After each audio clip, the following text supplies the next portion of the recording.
Coaching के बारे में होती है ना, I have this thing because of my experience, और जो भी मैंने आसपास देखा है, जिस तरह से भी हमारे इंडिया में जो मार्केट चलता है कोचिंग का,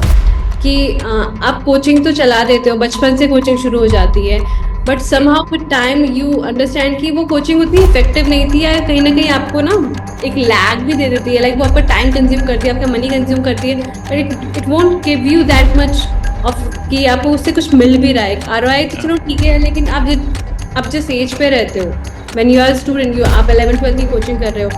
इनफैक्ट वो भी काम एक बार कर जाएगी, लेकिन उसके बाद से जो होती है ना, शुरू एक इंजीनियरिंग के लिए, एंट्रेंस के लिए हो गया, और बहुत सारे गवर्नमेंट एग्जाम्स होते हैं, बहुत सारी चीज़ें होती हैं, तो वो कोचिंग जो एक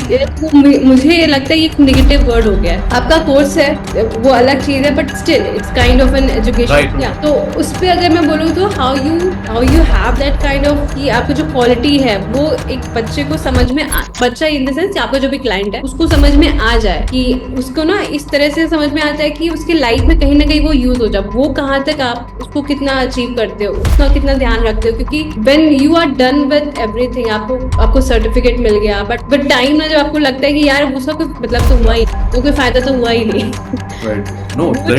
कहीं ना कहीं नेगेटिव, एजुकेशन के लिए एक नेगेटिव पॉइंट है कहीं ना कहीं। That's very true, and ये मैंने बीच में बोला भी था कि कंपनीज क्या कर रही है आजकल, सब बेचने में लगे हैं कि कुछ भी उठा के बेच दो, ठीक है? तो हाँ, अभी क्या हो रहा है, उससे एक बार तो क्लाइंट मिलता है, बाद में नहीं, क्योंकि उसको दिख जाता है ना आपने तो पैसा कमा लिया, जो आपने एग्जैक्टली बोला अभी, ठीक है, कि कोचिंग में मैंने अगर जैसे मैं प्रोजेक्ट मैनेजमेंट की कोचिंग दे रहा हूँ, तो वो 6 दिन की हुई सपोज, राइट, तो वो 6 दिन मुझे खत्म करके नहीं आना है, मेरा ऑब्जेक्टिव है खत्म करके आ जाऊँ, मेरा ऑब्जेक्टिव है कि वो 6 दिन उनके लिए यूजफुल, राइट, वो अगर नहीं होंगे तो फायदा नहीं होगा। तो इसलिए जैसे मैंने जब एक कोर्स की बात करी थी आपसे बीच में, सेल्फ पेस ई लर्निंग, जो रिकॉर्डेड वीडियोस होते हैं, अभी आप बाकी किसी कंपनी में अगर देखोगे हमारी कंट्री के अंदर या बाहर भी, तो वो डब्ड कोर्सेज होते हैं, मतलब जैसे वॉइस ओवर्स होते हैं, उसमें प्री रिकॉर्डेड होते हैं, बट ओमनीलर्न में I have made it my self, I have recorded my self, because I wanted कि वो जो कोर्स उनके पास जाए ना, वो एक फॉरेनर का या किसी का डब करा हुआ कोर्स ऐसा ना चला है कि वो बस टाइम कंपटीशन खत्म करो, एग्जाम दो, सर्टिफिकेट आ जाएगा, उनको सीखने को मिलेगा, because they can see me training them, right. तो अभी जो आपने क्वेश्चन पूछा, उसका एस्पेक्ट बहुत सिंपल तरीका है इसको करने का, कि पहली बात तो आपका बिजनेस माइंड बहुत क्लियर होना चाहिए, कॉन्शियस बहुत क्लियर होना चाहिए कि आप किस चीज के हिसाब से करना चाहते हैं। मैंने आपको पहले भी, मतलब I have coated it multiple times in today's session, client की रिक्वायरमेंट अंडरस्टैंड करना और उसको ये फील कराना कि आप वो सारी रिक्वायरमेंट फुलफिल करोगे, right, that is very important. तो क्लाइंट, जैसे मेरा एक क्लाइंट है मुंबई में है, and it's a world biggest pharma company, world की सबसे बड़ी फार्मा कंपनी है। तो उन्होंने जब मुझे ट्रेनिंग के लिए बुलाया, तो उन्होंने बोला कि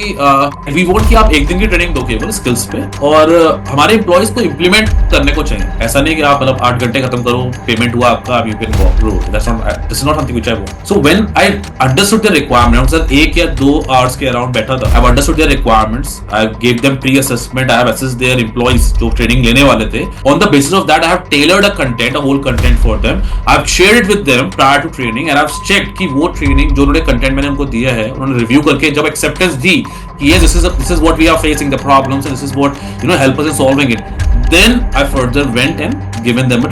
training. So point is कि आप, जैसे मेरे कॉन्शियस में ये नहीं था कि यार मैं 5 घंटे खत्म करके निकल जाऊं, मेरे कॉन्शियस में था कि वो 5 आवर्स उनको इतना ज्यादा इंपैक्ट करना चाहिए कि अगले साल भी अगर वो ट्रेनिंग का सोचेंगे तो मेरा नाम आना चाहिए। तो है वो बिजनेस माइंड ही, क्योंकि मैं बिजनेस चाहिए, बट उसका मतलब ये नहीं है कि मैं क्वालिटी खराब कर दूं। I have to give my full, the same thing I asked my trainers as well,